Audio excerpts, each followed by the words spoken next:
మన ప్రభువును రక్షకుడైన యేసుక్రీస్తు నామములో మరి ఈ మొబైల్ ఆరాధనలో కూడి ఉన్న దైవజనులకు, సంఘ బిడ్డలకు, మరి కార్యక్రమానికి నడిపిస్తున్న ప్రియులు మరి రమేష్ బాబు గారికి అందరికీ ఈ ఉదయ కాలం నా హృదయపూర్వకమైన వందనాలు. అలాగనే మరి యొక్క ఛానల్ ద్వారా అనగా యూట్యూబ్ ఛానల్ ద్వారా కూడా వాక్యాన్ని వీక్షిస్తున్న శ్రోతలకు, సహోదరి సహోదరులకు ప్రభు పేరట నా హృదయపూర్వకమైన వందనములు తెలియజేయుచున్నాను. ప్రియులారా, ఈ నూతన దినము దేవుడు మనకందరికి అనుగ్రహించి ఉన్నాడు. ఆయన ఆరాధించుటకు, ఆయనను స్తుతించుటకు, ఆయన నామాన్ని ఘనపరచుటకు దేవుడు మనందరినీ సజీవులుగా ఆయన సన్నిధిలో ఈ రీతిగా కలుసుకునే తరుణాన్ని దేవుడు ఇచ్చినందుకు దేవునికి సమస్త మహిమ కలుగును గాక. కాబట్టి నేటి వాక్య భాగాన్ని మనం చదువుకుందాం. దయచేసి 112వ కీర్తన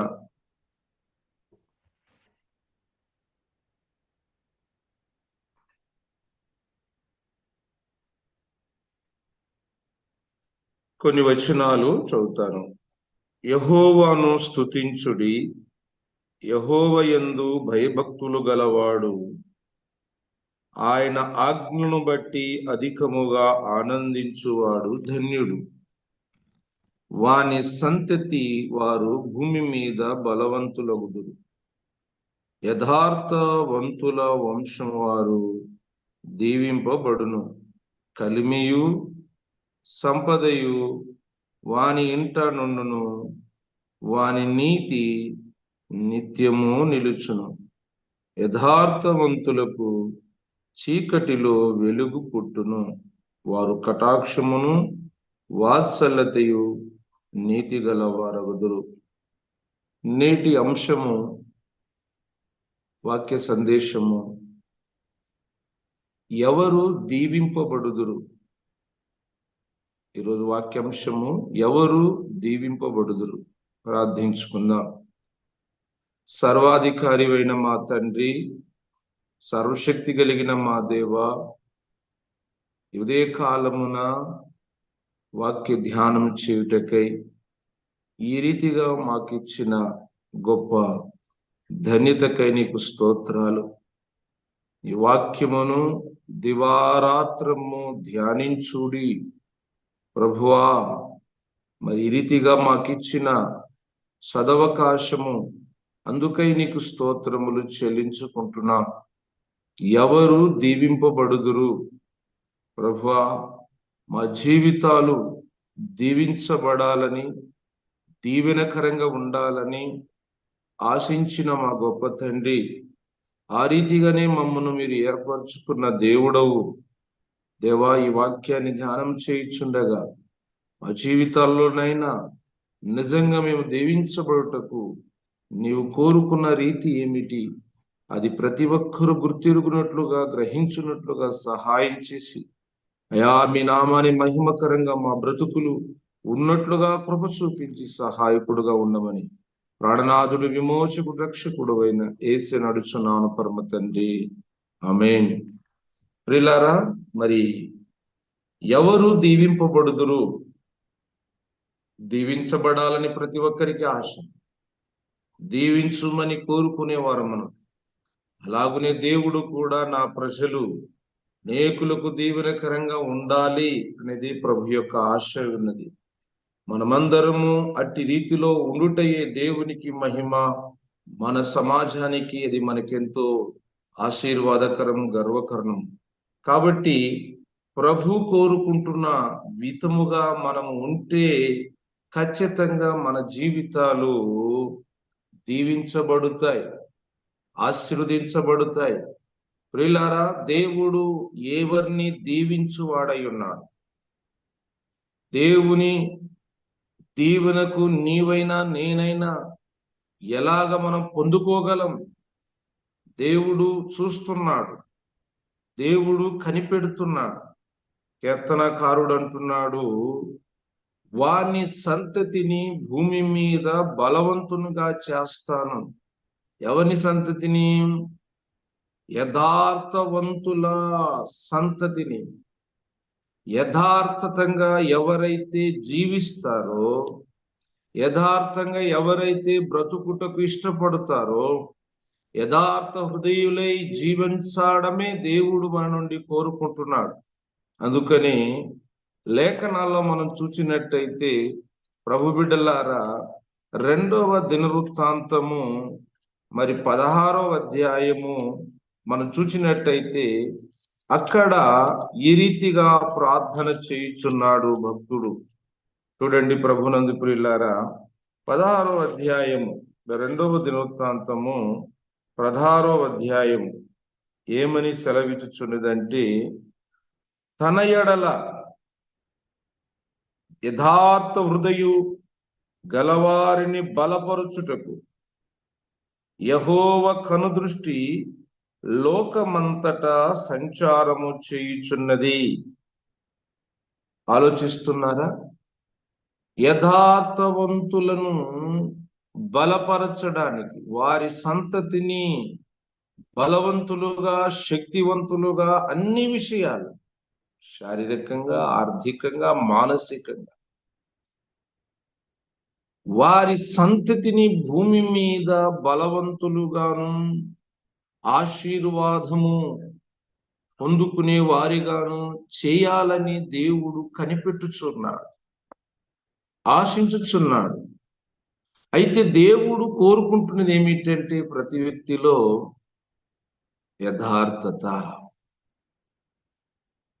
యథార్థత కలిగి మనము బ్రతికినప్పుడు దేవుని చేత మనం బహు బలవంతులు అవుతాం. అన్ని విషయాలు, ధనములో కావచ్చు, శారీరక ఆరోగ్య విషయంలో కావచ్చు, మానసికంగా కావచ్చు, ఆత్మీయంగా దేవుడు వాళ్ళను బలపరచాలని ఆశిస్తున్నాడు. తన బిడ్డలను బలవంతులుగా చేయాలనేది దేవుని యొక్క ఉద్దేశమై ఉన్నది. అయితే ప్రతి వ్యక్తిలో దేవుడు కనిపెట్టుచున్నది ఏమిటంటే యథార్థత. మనం ఎప్పుడైతే కలిగి జీవించుతుంటామో దేవుడు అటు వారిని విడిచిపెట్టాడు. యథార్థత కలిగిన వారి జీవితాలు కష్టాలు వచ్చినా, బాధలు వచ్చినా దేవుడు ఖచ్చితంగా వెంటనే వారిని ఆదుకోవడాన్ని, స్వస్థపరచడానికి, మేలు చేయడానికి దేవుడు ఇష్టపడతాడు. మన జీవితంలో ఎప్పుడు కూడా యథార్థంగా నడుచుకునడానికి మనము ప్రయత్నం చేస్తూ ఆయన సన్నిధిలో ఎప్పుడు కూడా మన యథార్థతను కనపరుచుకునడానికి మన ప్రతి అడుగులు వేయాలి. అందుకనే ప్రభునందు ప్రియమైన దేవుని బిడ్డలారా, యథార్థత కలిగిన వారిని ఆయన చూచుచున్నాడు. అలాంటి వారిని ఖచ్చితంగా బలపరచుటయే దేవుని యొక్క ఉద్దేశమై ఉన్నది.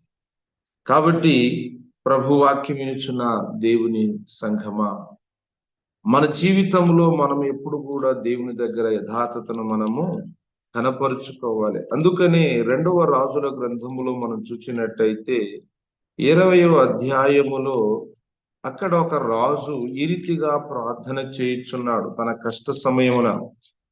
గమనించినట్టయితే ప్రభు బిడ్డలారా, 2వ రాజుల గ్రంథము 20వ అధ్యాయము 2-3 వచనాలను మనం చదువుకుందాం. అతడు తన ముఖము గోడ తట్టు త్రిప్పుకొని, యెహోవా యథార్థ హృదయుడనై సత్యముతో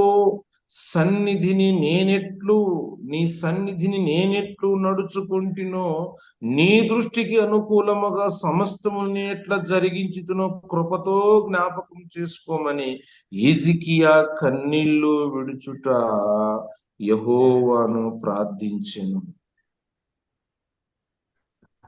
హిజ్కియా ఇలా చెప్తున్నాడు, ప్రభువా, నీ దృష్టికి నేను ఎలాగా యథార్థంగా నడిచితినో, జీవించితినో, ఎలాగ నేను ప్రవర్తించితినో దయతో నన్ను జ్ఞాపకం చేసుకో. నా కలిగిన ఈ వేదన, నా కలిగిన ఈ యొక్క మరణకరమైన పరిస్థితి దయతో నన్ను జ్ఞాపకం చేసుకో. యథార్థతంగా మనల్ని మనము కనపరుచుకున్నప్పుడు మనకొచ్చిన కష్టము నష్టము ఏదైనా దేవుడు దానిలో నుండి మనకు విడుదల చేస్తాడు, విడిపిస్తాడు, కనికరిస్తాడు, కృప చూపుతాడు. నీ ప్రతి గాయములను కూడా మాన్పుతాడు. నీ కలిగిన ప్రతి బలహీనతల నుండి కూడా ఆయన విడిపించి యథాస్థితికి నిన్ను నిలబెట్టగలిగిన దేవుడు మన ప్రభువైన యేసు క్రీస్తు. ఎందుకంటే యథార్థవంతులు ఆయనకు బహు ఇష్టులు. తప్పిదమును ఒప్పుకుని గద్దింపునకు లోబడి దేవుని వైపు తన జీవితాన్ని దేవునికి అనుకూలంగా ఎవరైతే మార్చుకుంటారో, జీవించుటకు ఇష్టపడతారో, అట్టి తన బిడ్డలను కలిగిన ప్రతి కీడైన, కష్టమైన, నష్టమైన వెంటనే దేవుడు స్పందించి వారి జీవితంలో మేలు చేయుటకు ఆయన ఇష్టపడుతున్నాడు. ఈ వాక్యం వినుచున్న దేవుని బిడ్డలారా, నీ జీవితంలో నువ్వు ఎలాంటి పరిస్థితుల్లో ఎదుర్కోవాలని విన్నప్పటికీ దేవుడిని యథార్థతను చూచి ఖచ్చితంగా ఆ పరిస్థితులను నీకు విడుదల చేస్తాడు, మేలు చేస్తాడు. భయపడాల్సిన అవసరం లేదు. అందుకని ప్రభు బిడ్డలారా, యోబు గ్రంథములో మనం చూసినట్టయితే అక్కడ యోబును ఒక వ్యక్తి ప్రశ్నిస్తున్నాడు. ఏమని ప్రశ్నిస్తున్నాడు చూద్దామా? దయచేసి యోబు జీవితంలో తన తోటి స్నేహితులు ఆయనకిచ్చిన ప్రశ్నకు ఆయన చెప్తున్న సమాధానము గమనించాలి. 4వ అధ్యాయం, యోబు గ్రంథము 4వ అధ్యాయము 6వ వచనములో మనం చూసినట్టయితే గమనించండి. ప్రభునందు దేవుని బిడ్డలారా, 5-6. అయితే నీ యథార్థ ప్రవర్తన నీ నిరీక్షణకు ఆధారము కాదా? చాలండి. చూసారా ఎంత గొప్ప మాట అక్కడ చెప్తున్న మాట ఏంటి? నీ యథార్థ ప్రవర్తన నీ నిరీక్షణకు ఆధారము కాదా? ఎస్, అదే యోబును తిరిగి తాను కోల్పోయినవన్నీ పొందుకొనడానికి కారణం యథార్థత. ఇంత యథార్థంగా ఉన్నప్పటికీ యోబు జీవితములో అనేకమైన నష్టము, కష్టము కలిగిన కూడా తన భార్య సాక్ష్యం ఇస్తుంది, అద్భుతకరమైన సాక్ష్యం. చూడండి ప్రియులారా, 2వ అధ్యాయంలో మనం చూసినట్టయితే 9వ వచనములో చెప్తున్నది తన భార్య. అతని భార్య వచ్చి, నీవికను యథార్థను వదలకయుందువా? ఎస్, మన జీవితములో మనకెన్ని పరిస్థితులు తారుమారైనా, పరిస్థితులు మనకు ప్రతికూలంగా ఉన్నా దేవుడు చూస్తున్నాడు కదా. ఎవరైతే తన దృష్టికి యథార్థంగా ఉంటారో వారి వంశమును, వారి పిల్లలను ఖచ్చితంగా దేవుడు వారిని దీవించాలని ఆశపడుతున్నాడు మన ప్రభువైన యేసుక్రీస్తు. మనం ఎవరి దగ్గర ఏ విషయమైనా నటించకూడదు, నాటకాలు చేయకూడదు. ఎందుకంటే మనం చూస్తున్నది దేవాది దేవుడు. కాబట్టి దేవుని దృష్టిలో మనం యథార్థంగా ఉంటే కోల్పోయినవన్నీ, నష్టపోయినవన్నీ తిరిగి మన ప్రభు అట్టి వారిని తిరిగి బలపరచుటకు ఆయన చూస్తున్నాడు. అందుకనే తన భార్య, ఇంకా యథార్థంగా ఎందుకుంటున్నావు? ఇంత జరిగినా కూడా ఇంకా దేవుడు అంటున్నావే, ఇంకా దేవుడు కావాలంటున్నావే. అందుకనే ప్రభు బిడ్డలారా, తన బతుకు జీవితములో 1వ అధ్యాయం 1వ వచనమును చూసినట్టయితే, ఊజు దేశమందు ఒక మనుషుడుండెను. అతడు యథార్థవంతుడు, న్యాయవంతుడై దేవుని యందు భయభక్తులు కలిగి చెడుతనమును విసర్జించిన వాడు. ఎంత గొప్ప సాక్ష్యము ప్రియులారా, ఎంత గొప్ప సాక్ష్యం. మన జీవితములో మనము ఎప్పుడైతే యథార్థతను కలిగి బ్రతుకుతామో, అనారోగ్యముల పాలైన, ఆస్తులను కోల్పోయినా, అధికారాన్ని కోల్పోయినా తిరిగి దాన్ని రెట్లు రెట్లు దేవుడు ఇచ్చేవాడు. ఎందుకంటే మన పితరులు వారు కలిగిన అనుభవాలను మన జీవితాల్లో మనము అన్వించుకుంటే, జ్ఞాపకం చేసుకుంటే, వారిని మనము ఆదర్శంగా తీసుకొని యథార్థంగా మనం బ్రతుకున్నట్టయితే ఖచ్చితంగా యోబు పట్ల చేసిన మహాకార్యము, హిజ్కియా రాజును మరణకరమైన వ్యాధి నుండి విడుదల ఇచ్చి 15 సంవత్సరాల ఆయుష్ను పొడిగించిన దేవుడు మన జీవితాల్లో కూడా దేవుడు ఖచ్చితంగా ఆ వాగ్దానాన్ని నెరవేర్చగలిగిన వాడు. అందుకనే ప్రభు బిడ్డలారా, మనం చూచినట్టయితే 2వ అధ్యాయం అక్కడే మరొక మాటను మనం చూస్తున్నాము. 3వ వచనం, అందుకు యెహోవా, నీవు నా సేవకుడైన యోబు సంగతిని ఆలోచించితివా? అతడు యథార్థవంతుడును న్యాయవంతుడునై దేవుని యందు భయభక్తులు కలిగి చెడుతనమును విసర్జించిన వాడు, భూమి మీద అతని వంటి వాడెవడునూ లేడు. నిష్కారణముగా అతని పాడు చేయుటకు నీవు నన్ను ప్రేరేపించినను అతడు ఇంకను యథార్థతను వదలక నిలకడగా ఉన్నాడు. దేవునికి మహిమ కలుగునుగాక. ఎంత గొప్ప సాక్ష్యం అండి! నిష్కారణంగా ఈ రోజుల్లో నీతిగా, నిజాయితీగా, భక్తిగా, విశ్వాసం ఉంటే నిష్కారణంగా మనను బాధ పెట్టేవారు, నిష్కారణంగా మనను గాయపరిచేవారు, నిష్కారణంగా మన మీద నిందలు వేసేవారు, అపోహాలు సృష్టించేవారు లేకపోలేదు. దేవుని బిడ్డలారా, ప్రతి చోట మనం ఇలాంటి సాక్ష్యాన్ని మనం సంపాదించుకోవాలి. ధనము సంపాదించుట కంటే మంచి సాక్ష్యం, మన మంచి వ్యక్తిత్వాన్ని మనము సంపాదించాలి. నిష్కారణముగా అతన్ని పాడు చేయుటకు నన్ను ప్రేరేపించింది. అయినను నా సేవకుడు, అయినను నా భక్తుడు, అయినను నా బిడ్డ యథార్థతను వదలలేదు. ఈ ఉదయ కాలంలో ఈ వాక్యం వినుచున్న దేవుని బిడ్డలారా, నీ జీవితంలో ఇలాంటి పరిస్థితులు ఒకవేళ నిష్కారణంగా నీ శ్రమలు అనుభవిస్తున్నావా, నిందలు అనుభవిస్తున్నావా, నిష్కారణంగా నీకు రావలసిన లాభము దాన్ని వేరొకడు అపహరించాడా? ఇఫ్ యు డోంట్ వరీ, దేవుడు మనను చూస్తున్నాడు. ఖచ్చితంగా వారి ఎదుట మనను హెచ్చించే దేవుడు, దీవించే దేవుడు, మన సంతతిని భూమి మీద బలవంతులుగా చేయగలిగిన సర్వాధికారి, సర్వోన్నతుడు, మనను పిలిచిన మహనీయుడు ఆయన. కాబట్టి అన్ని విషయములలో మనము ప్రవర్తించే విధానములో మనం సత్ప్రవర్తన కలిగి యథార్థంగా మనం జీవించినప్పుడు దేవుడు మన ఎడల తన అద్భుత కార్యాన్ని జరిగిస్తాడు. కాబట్టి ఉదయకాలంలో ఈ వాక్యం వినిచున్న దేవుని బిడ్డలారా, మరొక లేఖన భాగాన్ని మనం చూసినట్టయితే 84వ కీర్తన చూడండి ప్రియులారా. 84వ కీర్తనలో కీర్తనకారుడు ఒక మాట అంటున్నాడు. 11వ వచనాన్ని మనం చూసినట్టయితే, దేవుడైన యెహోవా నా సూర్యుడు కేడమునై ఉన్నాడు, యెహోవా కృపయు ఘనతయు అనుగ్రహించును. ఎవరికి కృపయు ఘనతయు గౌరవం మర్యాదలు ఎవరికి అనుగ్రహిస్తాడు అంటే యథార్థంగా ప్రవర్తించు వారికి. యథార్థంగా ప్రవర్తించు వారికి ఆయన ఏ మేలు చేయక మానడు.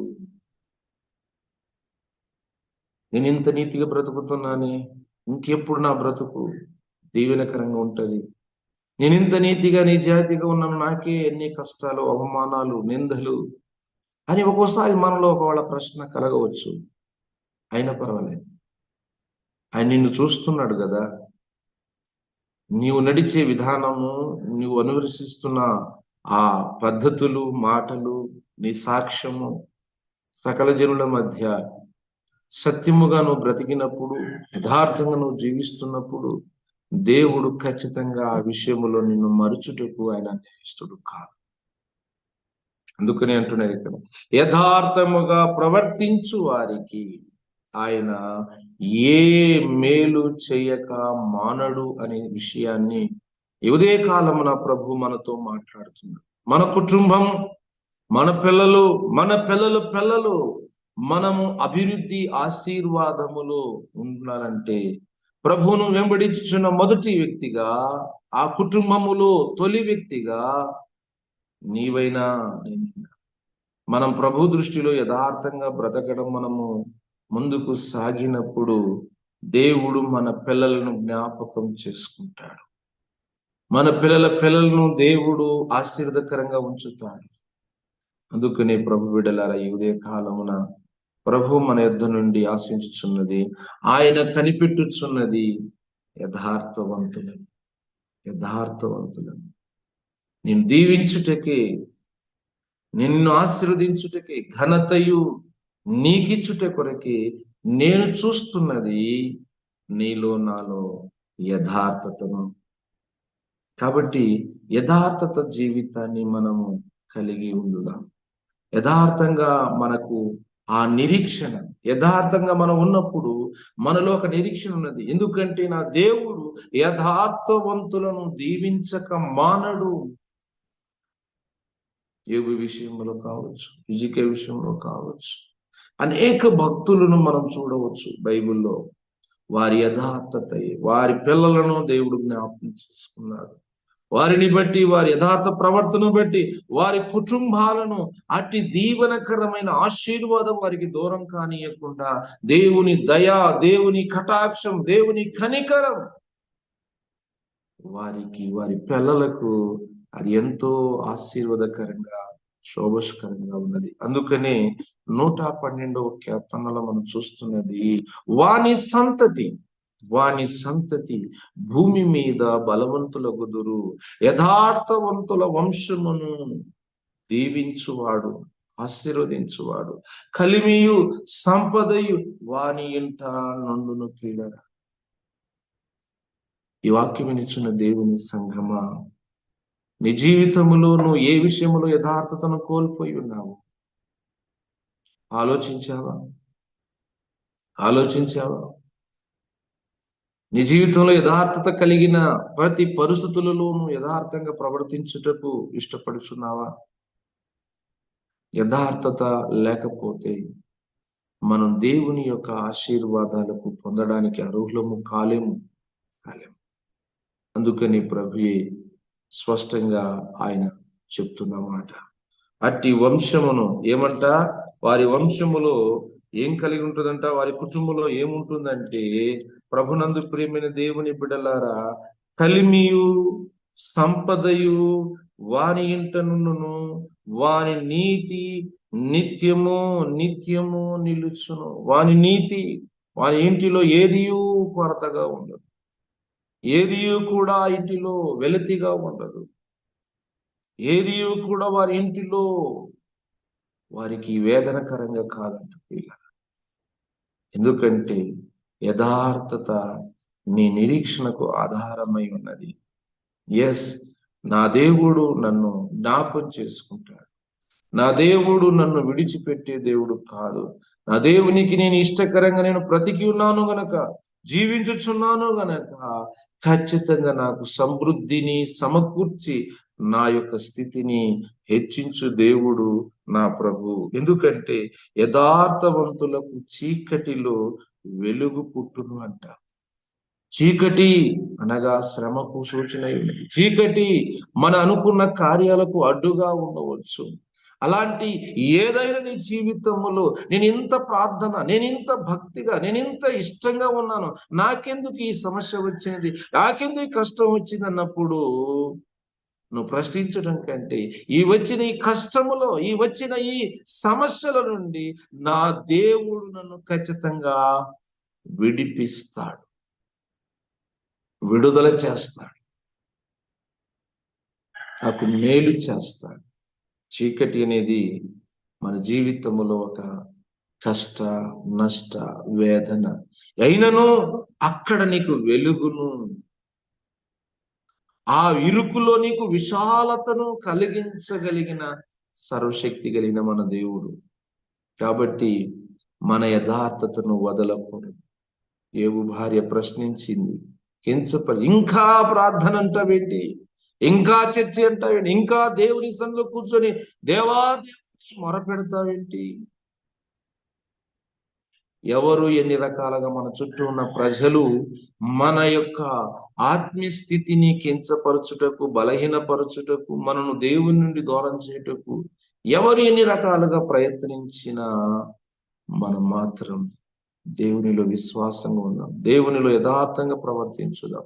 దేవుడు సమస్తాన్ని ధారాళముగా తన బిడ్డలను యథార్థంగా నడుచుచున్న వారికి వారి ఇంట ఏమి కలిగిస్తాడంటే, వారికి అన్ని విధాలుగా వారు కటాక్షమును, వాత్సల్యతయు, నీతి గలవారు, దయాళులు, అప్పిచ్చువారు, భాగ్యవంతులు, న్యాయ విమర్శలో వారి వ్యాజ్యమే గెలుచును గెలుచును గెలుచును.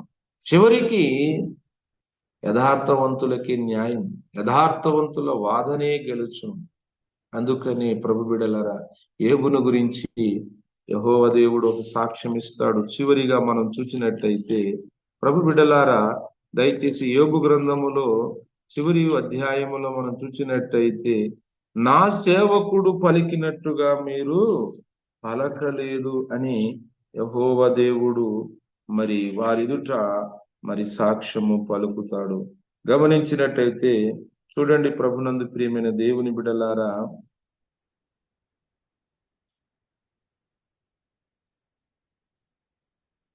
42వ అధ్యాయములో మనం చూసినట్టయితే గమనించుదాం. 8వ వచనం, కాబట్టి 7 ఎడ్లను 7 పొట్టెడ్లను మీరు తీసుకొని నా సేవకుడైన యోబునొద్దకు పోయి మీ నిమిత్తము దహన బలి అర్పింపవలెను. అప్పుడు నా సేవకుడైన యోబు మీ నిమిత్తము ప్రార్థన చేయను. మీరు అవివేకమును బట్టి మిమ్మల్ని శిక్షింపకయుండునట్లు నేను అతనిని మాత్రమే అంగీకరించెదను. ఎలా అనగా, నా సేవకుడైన యోబు పలికినట్లు మీరు నన్ను గూర్చి యుక్తమైనది పలకలేదు. తన స్నేహితులు యోబు విషయములో ఎన్నో రకాలుగా మానసికంగా కృంగదీశారు, ఎన్నో రకాలుగా గాయపరిచారు. అయినా నా సేవకుడైన యోబు మాట్లాడినట్టు మీరు మాట్లాడలేదు. మీ పాపము పోవాలన్నా, మీ మీద ఉన్న ఆ శాపము దూరం కావాలంటే, మీరు పవిత్రులు కావాలి అంటే, మీ దోషము పరిహరించబడాలి అంటే ఖచ్చితంగా మీరు ఆయన దగ్గరికి వెళ్ళండి. చూశారా, ఘనతయు వారికి నేను ఇస్తానన్నాడు. ఎన్ని రకాలుగా మనం యోబును కించపరిచారు తెలుసా? ఏమైనా పాపం చేశావేమో, అన్యాయంగా అక్రమంగా డబ్బులు లాక్కొని నేను పెద్ద ధనవంతుడయ్యాను, దేవుడు నన్ను దీవించాడు, దేవుడు నన్ను దీవించాడని గొప్పలు చెప్పుకుంటావు కదా. మరి ఎలా దేవుడు దీవించి ఉంటే నీకెందుకు నాయన ఈ కష్టాలు వచ్చేది?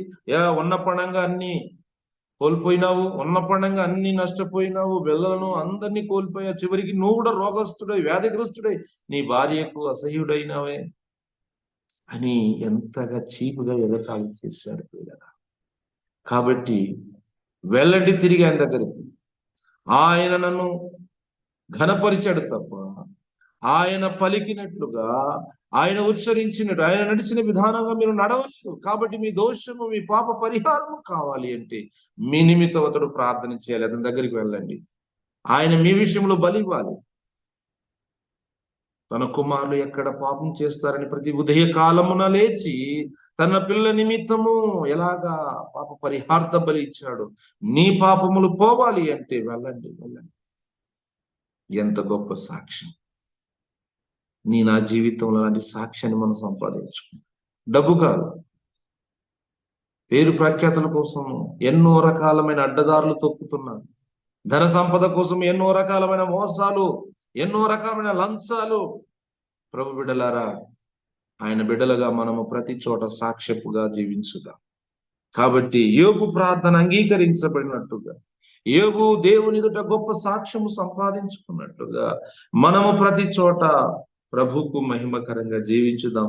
మనం ప్రభు యొక్క ఆశీర్వాదాన్ని పొందుకునే హక్కుదారులుగా మన క్రియలలో, మన ప్రవర్తనలో, మన మాటలలో యథార్థంగా జీవించినట్టయితే అట్టి వారిని దేవుడు దీవించుటకు ఇష్టపడుతున్నాడు.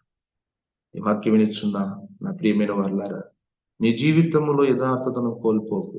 ధనం కోల్పోయినా పర్వాలేదు, పదవిని కోల్పోయినా పర్వాలేదు, కానీ అవన్నిటిని తిరిగి ఇవ్వగలిగిన దేవుని మాత్రం దృష్టికి మనము నిందాస్పదులుగా ఉండకుండా, నిందారహితులుగా ఉన్నాం. ప్రభు చేత మనం దీవించబడదాం. తలలు వచ్చినట్టయితే ప్రార్థన చేద్దాం. పిల్లలు, ఒక్కసారి మనల్ని మనం పరీక్షించుకుందాం. నీ జీవితంలో ఇలాంటి సాక్ష్యాన్ని కలిగి ఉన్నావా? ప్రతి చోట నీ గురించి ఈ సాక్ష్యము పలకాలి. నీతివంతుడవని, యథార్థపరుడవని, భక్తిపరుడవని. పరిశుద్ధుడా, ఈ ఉదయకాలమున ఈ వాక్యం వినుటకు, ధ్యానించుటకు ఇగో మా ప్రియులు ఏకీభవించి ఉన్నారు తండ్రి.